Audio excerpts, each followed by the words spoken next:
خوش اومدین به این ویدیو. موضوع کم حجم بازی، نسخه اول کال آف دیوتی ورلد ات وار. بازی خیلی خوبه، یعنی شوتر اول شخص که اصلا کال آف دیوتی معروف ترینه. این نسخه تو جنگ جهانی دوم روایت میشه و عالیه این بازی. خودم تجربهش کردم. تنوع اسلحه داره، تنوع مأموریت، داخلش تانک هست، کاراکترهای معروفی مثل ویکتور رزناو هم داخلشه، حتی اسنایپ داخلشه. مراحل خیلی خوبی داره و بازی به شدت روونه.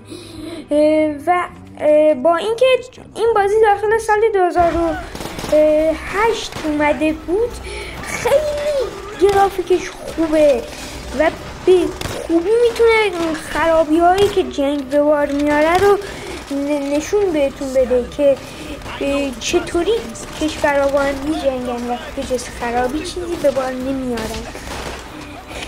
جنگ جهانی رو به خوبی داره بهمون نشون میده. تنوع اسلحه خیلی زیاد، شعله افکن، همه نسخه RPG و هر چیزی که بگید داخلش هست و حتی تفنگ‌های رگباری داخل هواپیمایی مرحله هست. خیلی خوب و روونه.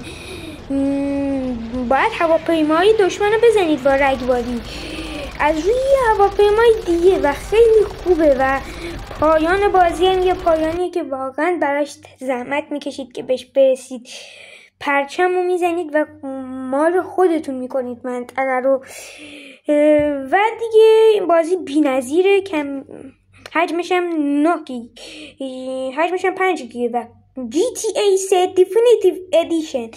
اصلا حرف ندارم بزنم، خودتون میدونید GTA چه. ولی متاسفانه امروزه GTA پایین 100 گیگ خیلی سخت پیدا کردنش، ولی این بازی فقط 6 گیگه. دیفینیتیو ادیشن و ریمستر شده نسخه اصلی سوم و دارید میبینید دیگه اورجینال در مقابل دیفینیتیو ادیشن. نورپردازی عالیه داخل این بازی و حجمش هم 6 گیگه. حجم بازی بعدی اتک آن تویز،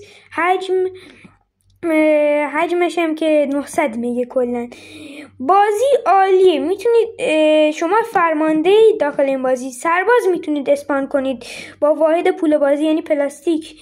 کلی کار میتونید بکنید. استراتژی میتونید منطقه رو ببینید این شکلی و چند تا نوع سرباز هم داره این شکلی استراتژیک و سرباز معمولی پلاستیکی، چندین سرباز لگویی و سرباز اکشن فیگور. حتی میتونید تفنگای زیاد بخرید، میتونید به وسایلی که اسپان میکنید دستور بدید. یه پایگاه اصلی دارید که هدفتون محافظت از اونه.